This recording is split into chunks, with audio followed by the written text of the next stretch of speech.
Howdy, y'all.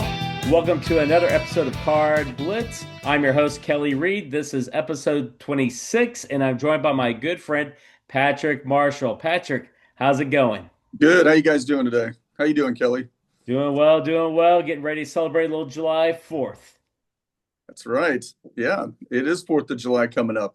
Yep, whole So, week of it. that's Festivities. right. You know what? I think we had a great concept this week, and I want to share with all our viewers. We both chose four players of maybe baseball, football, sports athletes that have served in the military in order to honor the 4th of July holiday. And I'm going to lead off because I thought this was really exciting. So it So was pretty America's neat. celebrating another birthday, right? And That's we right. we chose four individuals based on whatever character traits, attributes, and they had to have served in the U.S. military, celebrating U.S. birthday, and rock and roll. All right, Patrick, what you got, man? Yeah. All right. My first choice is Mr. Hoyt Wilhelm. This is a 1965 Topps Hoyt Wilhelm. He was known as Old Sarge, and he served in the U.S. Army in 1942. And I was doing some research on just looking around, and he fought at the Battle of the Bulge in World War II, which is amazing.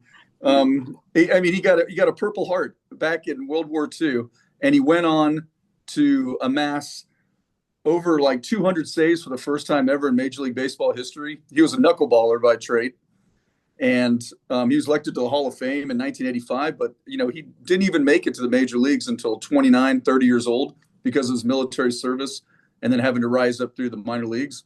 So I thought that's pretty amazing. That's a pretty steadfast guy. But Hoyt Wilhelm, that was my first pick. That was pretty All interesting. righty. Um, I went with for work ethic. That was my trait that I worked with, and the person that I felt that embodied that served in the U.S. military is Rocky Marciano, Nice. the boxing legend for sure. And so Rocky he served in the U.S. Army during World War II from looks like from 43 to 46. He did 3+ years. Uh, when World War II was going on, though, he was over in England and Wales, uh, kind of doing the ferry thing. So I think he was more of the logistics side of the equation. But he kept boxing and he kept up his his work ethic and working out, and he stayed focused. And when he got back to the stateside, he went on a run like no other, man. Like he's undefeated. He has 49 total fights. He has 49 total wins. He has 43 knockouts. And so that type of work ethic, I felt like that really embodies a lot of the great things about the United States is getting to work. Yeah, that's nice. Yeah, that's a good one. My next one that I chose is kind of based upon his accolades in baseball as being one of the best hitters ever, and the fact that he served in the military just topped it off for me. So my next choice is Stan the Man Musial. Oh, This that's is a 1991 Topps reprint of a 58 All Star, and I think it's really cool. Um, I thought these archives were pretty neat. So I chose Stan Musial. He only served in the war for 1 year in 1945, but when he returned to baseball, I thought this was amazing. He won the NL MVP the first year he came back to baseball in 1946. So you think about doing that, serving your country, being away for a year, coming back, and then winning the MVP along all your peers who did not have any military service or may still or may not have gone yet. I thought it was pretty impressive. And he received the Navy's Memorial Lone Sailors Award, which basically states it honors any veterans' personal achievements in military in non-military life, so civilian life. So he was at that high of an esteem, and he's a Hall of Famer. Just amazing. 1969 Hall of Fame, and he had 3,360 hits and a career batting average like 330, 331. So it's pretty amazing. I think it's a three-time NL MVP as well. So he's a stud. So I wanted to honor he was Stan the man for sure. He was Stan the Man. Absolutely. Everything he did, he was Stan the Man. So pretty amazing guy. Well, my number two is the man in the hat, none other than Tom Landry. The fedora, I think, kind of symbolizes it all. And Yep. I chose him based on I believe that he's a great innovator, and that's another trait that as Americans, we want to espouse as being creative and being thinking outside the box. And he did that, when he got into coaching and he started to come up with like the 4-3 defense, the Doomsday defense that went on to great fame.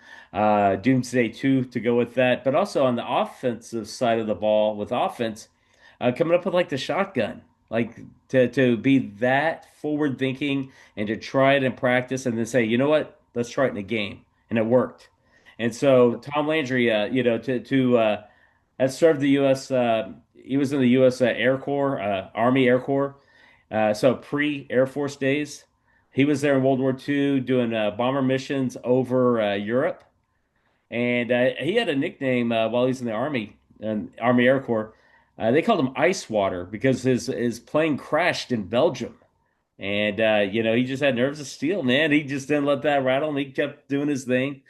Um, and so uh, Tom Landry, I think, like I said, he embodies a lot of that innovation and that ability to outsmart others, not only in real life in a war, but also he did that, as a coach. And he was the first head coach of the Dallas Cowboys for the first 29 years. And he went on to have like 20 consecutive winning seasons. He had a run where they had, I believe it was within like 17 years, they had like 12 conference title or league title game appearances. He won two Super Bowls in the 70s. He was in five of them. Again, Tom Landry, he's revered here in the Metroplex, but I think nationally, he should be acknowledged for what he did on the football field, but also in World War II. Yeah, I mean, he had ice water in his veins, that's for sure. Even coaching. I mean, he's a good one. Yeah. So my next one is we're talking about true American spirit. We're talking about true grit and hard work. This man, Rocky Blyer, he was an amazing man.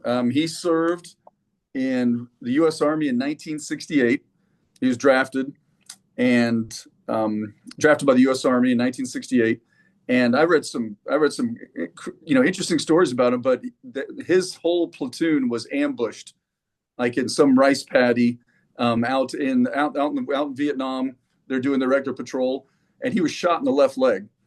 And when he went down, everybody was staying low for cover. Apparently, a grenade bounced over one of his comrades that was also fallen, and he tried to jump over it. I don't know if they said to trying to protect his other fallen soldier, but the grenade blew up and put shrapnel in his right leg and damaged his right foot very badly.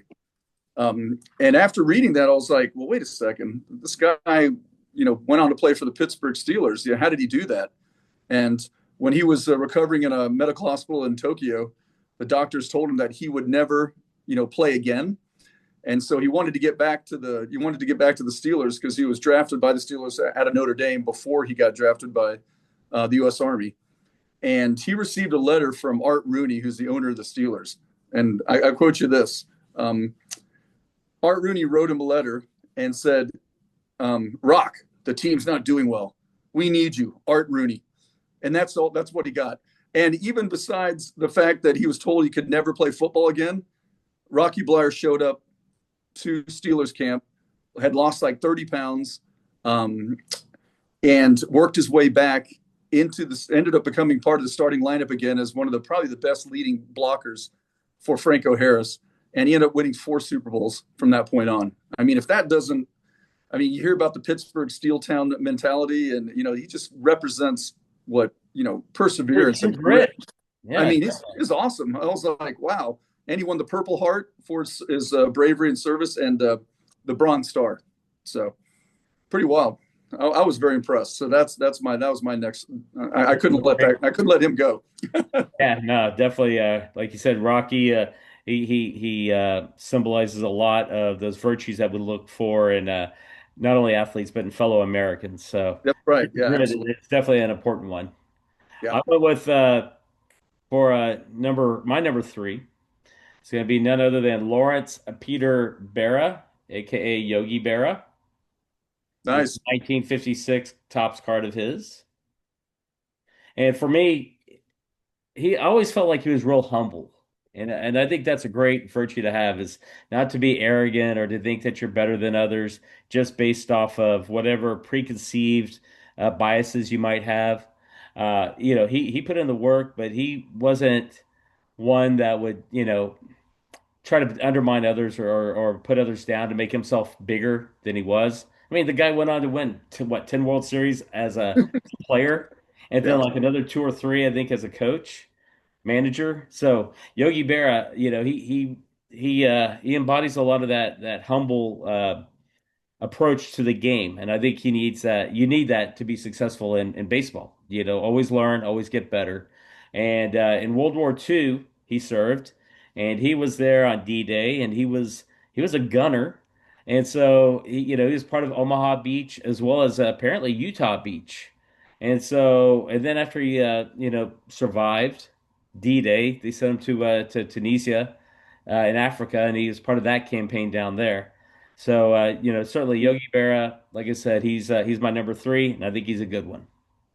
Nice. That's a good one. He is a good one.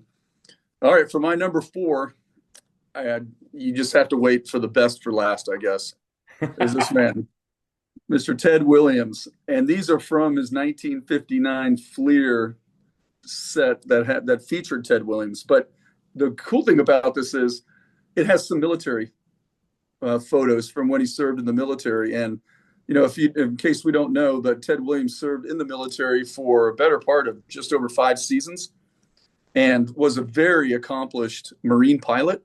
And he also fought in both campaigns of World War II and also the Korean War, which I thought was amazing. I thought it was only the Korean War, to be honest. But World War II, he fought, I think, 3 years and then 2 years in Korea total.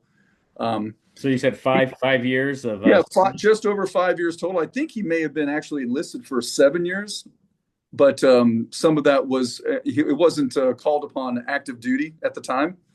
So I think all that changed when he went whenever the classifications. He was I think a 3A as a pilot, and so when he became a 1A, which means you're in active duty, then he's seeing the front lines, and apparently, combat missions. yeah, combat missions, and apparently in the Korean War, we'll take that as an example. He made 39 combat missions just in the Korean War, which is amazing. And there's one story that stands out is apparently he was hit by enemy fire and they had lost communication with him. And he flew his plane all the way back to the base, did a safe crash landing, walked out unscathed, and then all of a sudden the plane just burst into flames. Can you imagine seeing? Can you imagine seeing Ted Williams, who all your fellow enlisted men know who Ted Williams is? I mean, he's one of the best baseball players at the time, and this is in 1953. And here he comes walking out of a plane. I mean, can you imagine that? I can see like a movie set with the flames going on in the background.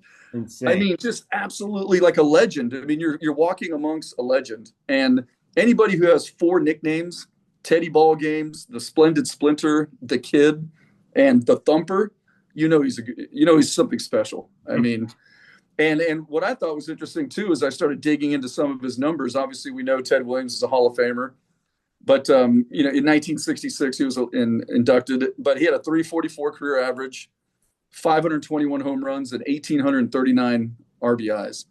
Now, if he would have played during those 5 seasons, it's easy to speculate. He would have hit over 600 home runs. Joining Willie Mays. Probably it's past Babe 660. Ruth at that point. He Yeah.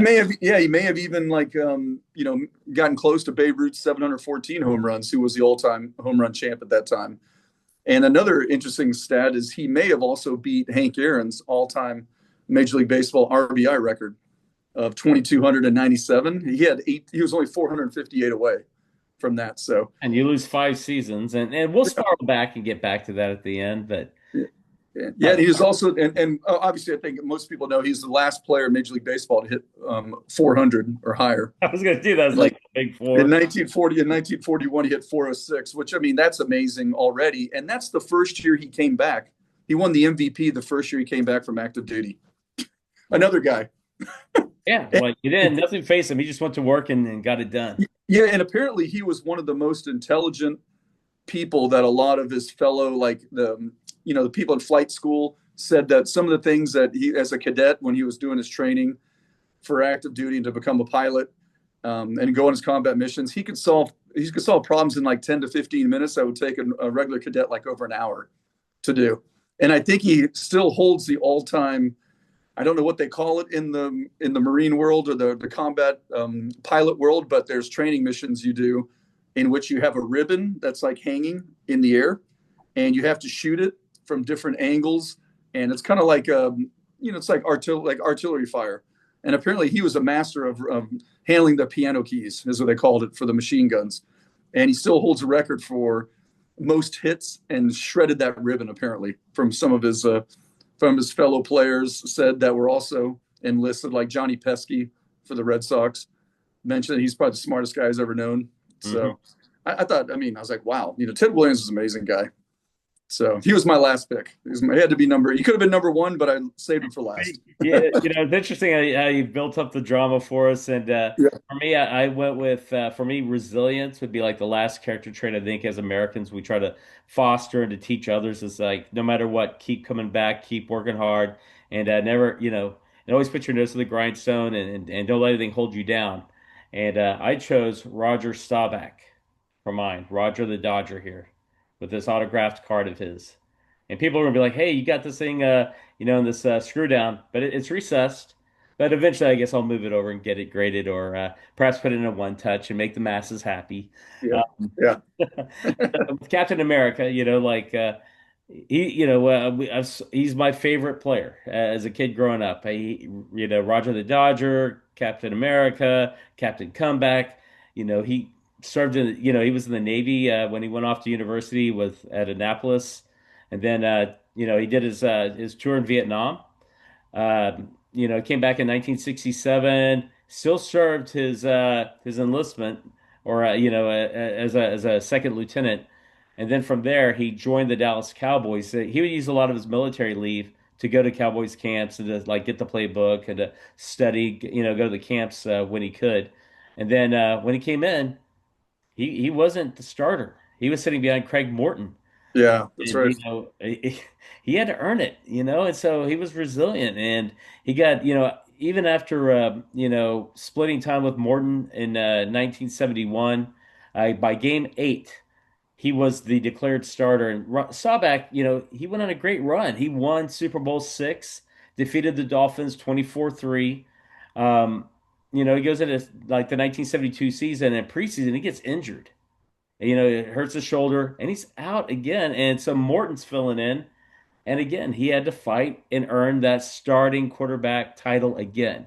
He would go on to take the Cowboys to another, 3 Super Bowls under his watch, and he won Super Bowl 12 over the Broncos.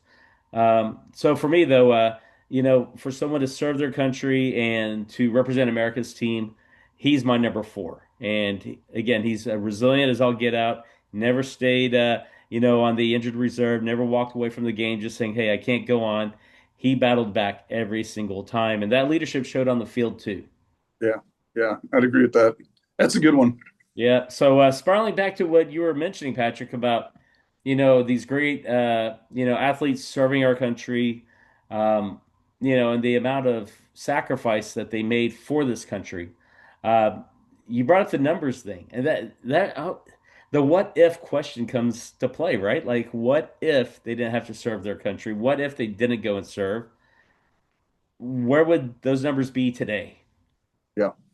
Yeah. I mean, I'm not sure if it would change the way we view that particular player or this accomplishments they've done, but maybe that military duty and that service to our country was just born inside. I mean, just came out and made them the best players they could be in whatever that sport may be. So I'd agree with that. I mean, that's something drove that, and maybe when they were, maybe we can't speak, but when they're laying there in that foxhole, maybe the Battle of Bulge, and going, if I ever make it out of here, I'm going to be the best player I can ever be, or best person I can ever be. And it showed, those few that were lucky to make it. So it's Yeah, pretty amazing. yeah. I mean, that goes without even saying about those that sacrificed and lost their lives for this country. So, That's right. That's right. yeah, man. And then thinking about like Ted Williams, like you said, and the home run numbers, the RBI numbers. Yeah. Who knows, man? Who knows? Who knows? Or someone like Roger Staubach, who, basically came in at the age of 27. Yep. He That's had right. another 5 years or 4 years to develop. What would have happened? Well, I think the credence for me was, Stan Musial and Ted Williams. They both came back. They both won the 1946 MVPs of the National League and the American League. I mean, those when they came back from active duty. I mean, that's amazing. I mean, to come back and do that, I was like, wow. They were in another world as athletes already. But to take that time, Mm-hmm. you could argue that maybe they would have won 4 or 5 MVPs each. Who knows? So Well, I was today years old whenever you enlightened me about Stan Musial and Ted Williams both coming back from World War II and becoming the MVP of their respective league. yeah, And that's how I like to pair cards up together, Patrick, and that would be kind of cool. Like, why do you have Stan Musial with Ted Williams? Well, look what they both accomplished after World War II. I know, and that's what I was amazed at. I was like going back, going, is that right? I'm like, what? Wow. Okay. Cool. I mean, that's pretty unique. I mean, I'm surprised I didn't know that before, but maybe I just, I wasn't a kid watching them all the time back then. Right. I wasn't even alive yet, but And did you put in the time and the research? And look, it's a hobby, and we're fortunate that we can watch these great men on their cards, but what they did in life, sacrificing for country. Yeah, it's gonna be a little bit more meaningful now. And if like I do not own any Stan Musial cards or yeah, Ted Williams playing day cards. yeah, yeah, I mean, I yeah, need to get and pair them up because that now when I see those cards, I'm thinking about your story and how you educated me on their accomplishments. yeah. I think that's pretty cool too. I mean, I thought the exact same thing. I'm like, I need to get one of his cards. Then I looked at Ted Williams, And great. Rocky Wire, another Yeah. great American serving in Vietnam. Like, man, His cards are very affordable. I mean, I chose the 1980. It was like his last year that he played. Thought that right? was good. I thought that was pretty neat. I didn't mention that earlier, but it's 1980 tops, and you can just see the look. I mean, he's just done everything he possibly can to win that particular game. He looks worn out. He's like, that's it. I mean, one more yard. That's the A kind of game card of I want. inches, right? A That's the game card of I want to inches have. Yeah, badly. that's the Mhm. card I want to have. So Well, definitely, as we start to wrap things up, I certainly enjoyed this episode with you and learning and doing the research, and yeah, it's pretty neat. you've educated me today. And I would ask that our viewers are in the comments, educate us some more. If there are other great athletes that have served in the U.S. military, please enlighten us, educate us. It's a community and we're a hobby, and we can all learn and grow together.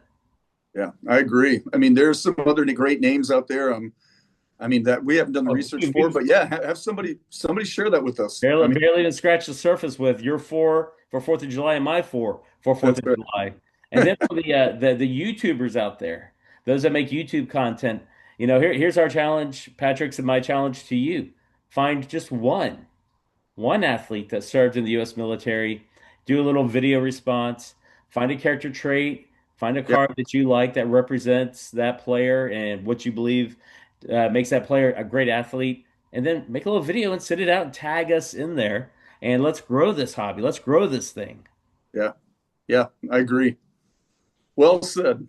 Definitely. Well, again, for our viewers, thank you for watching this video and appreciate the subscribe. Tell your friends, give us that thumbs up, and follow us socially. And we'll see you on the next episode. Yeah, sounds good. All See righty. you Well, take guys. care. Happy 4th of July, all. Be safe. Thank We'll see you. you next time. Yeah. Sounds